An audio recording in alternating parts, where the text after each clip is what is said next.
Dr. Mehmet Oz is here with a wake-up call. It turns out that even if we eliminated all the cancer in this country, our average life expectancy would increase by only 3 years.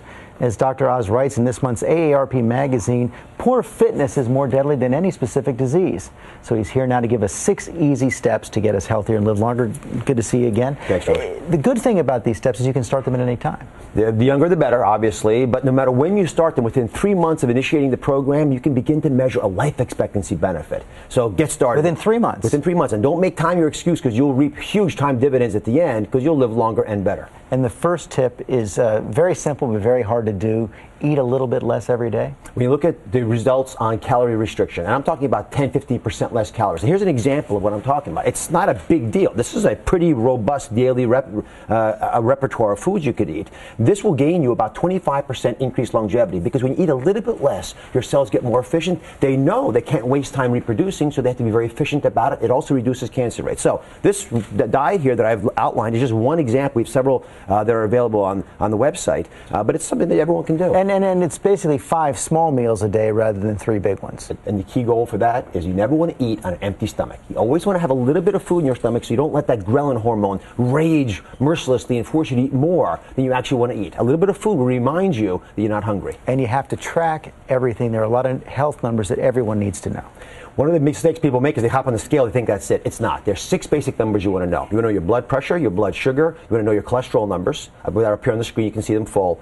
We also want you to know your waist size, because your waist size drives those first 3 numbers. You want to know your thyroid stimulating hormone. It's one of the ways we can assess the metabolism of the body. And vitamin D is the 6th number. All of them easy to obtain. It's a single blood test. And keep track of them every month. No, you want to know them once in your life, and roughly when you know where you are, every few years, each of them vary a little bit, you recheck on them. But again, you got to know them. If you don't know your most recent numbers, then you're missing the boat. Eat less, exercise more.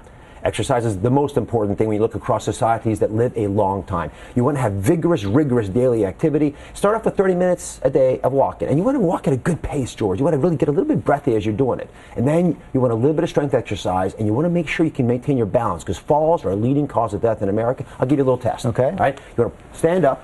You can lift your leg up in the air. Right? And here's the part. Close your eyes. Right? Now, we won't do it the whole time, but you lose your balance pretty quickly. Over time, though, that's wonderful, actually. Thank you. It really is. But over time, you actually get better and better at it. And practicing your balance is important for brain longevity. You think about doing crossword puzzles, they're fine, but the most important thing is to use your brain to do the aggressive kinds of things like dancing and balancing yourself, because it requires the brain to do lots of processing at once. That's physical, also psychological. You have to find purpose and put it all together. Yeah, you want to find out what your untapped desires are in life, and then you want to figure out why you're not pursuing them. You also want to deal with stress. Nagging unfinished tasks, also called nuts, are small little things in your life you never deal with, like the screen door hitting you on the bottom as you walk out. Right? And then the final step is put it all together, automate your life. If it's not self-evident, if it's not happening automatically, if you're thinking about it all the time, it's not the right plan for you. When you don't realize you're on a plan, that's the plan for you. And you got to have that kind of integrity when you say putting it all together. Yeah, you know, it takes a lot of effort for people to organize their lives so they can really focus in on what's important. And too often we lose that intent. And in purpose, you generally find what you need in your life. If you don't give your heart a reason to keep eating, it won't. Okay, finally, you're going to be doing a special show tomorrow on post-traumatic stress syndrome.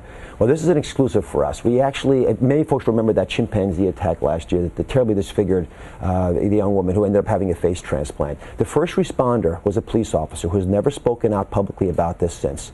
And unfortunately, he went through a lot of post-traumatic stress disorder, something that a lot of folks... Well, you would have never thought about it in a situation like this. Well, he shot a chimpanzee that he had known since it was a baby. Chimpanzees are almost essentially the same genetics as us, so it was as though he shot somebody that he knew. And then he had to deal with the disfiguring elements of this woman's care. And you know, when I asked him what it was like when she reached her hand up, he said she didn't reach her hand up, there was no hand. It changed his life. Wow. Okay, we'll look forward to seeing that. Thanks very much.